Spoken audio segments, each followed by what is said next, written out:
Well, thank you, Chairman Bustani and Ranking Member Neal. It's an honor to be here, and I appreciate the opportunity to testify before the committee today. You need look no further than Article 1, Section 8 of the Constitution, which grants that Congress shall have the power to lay and collect taxes, to see the role of this legislative body in crafting our nation's tax policy. The American people have entrusted us with a great responsibility.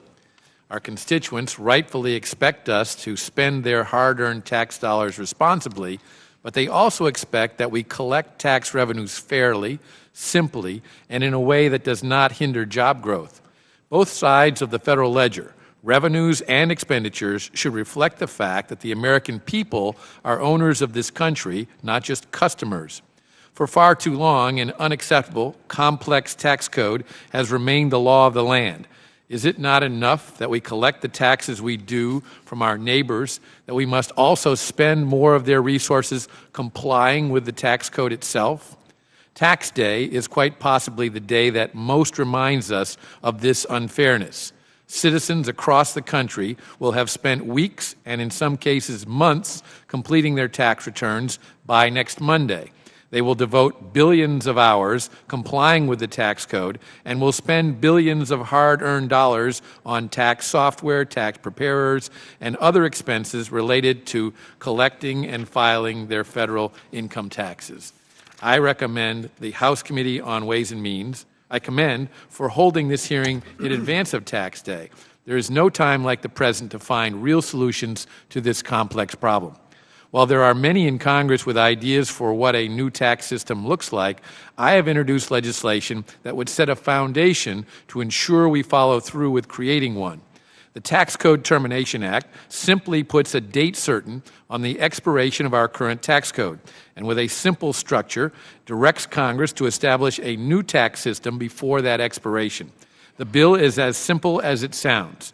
First, it sets December 31, 2019 as the sunset date for our current tax code, with exceptions for self-employment taxes, federal insurance contribution taxes, and railroad retirement.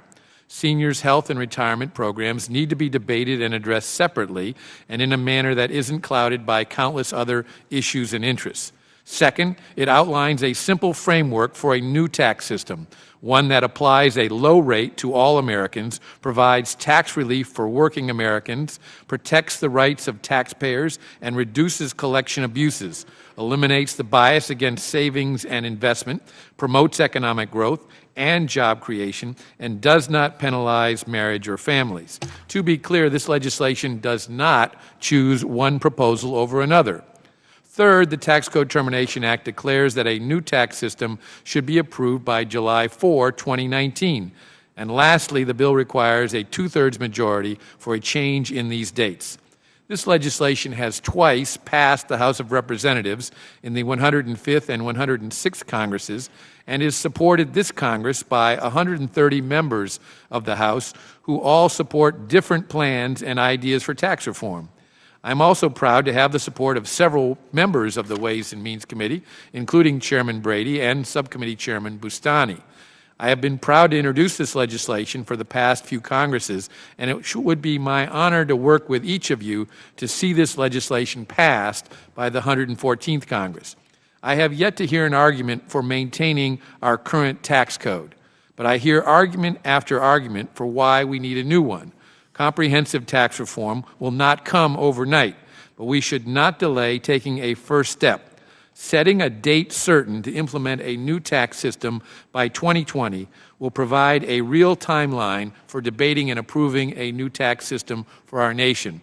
Thank you for the opportunity to testify, and I'll be happy to answer any questions. I thank the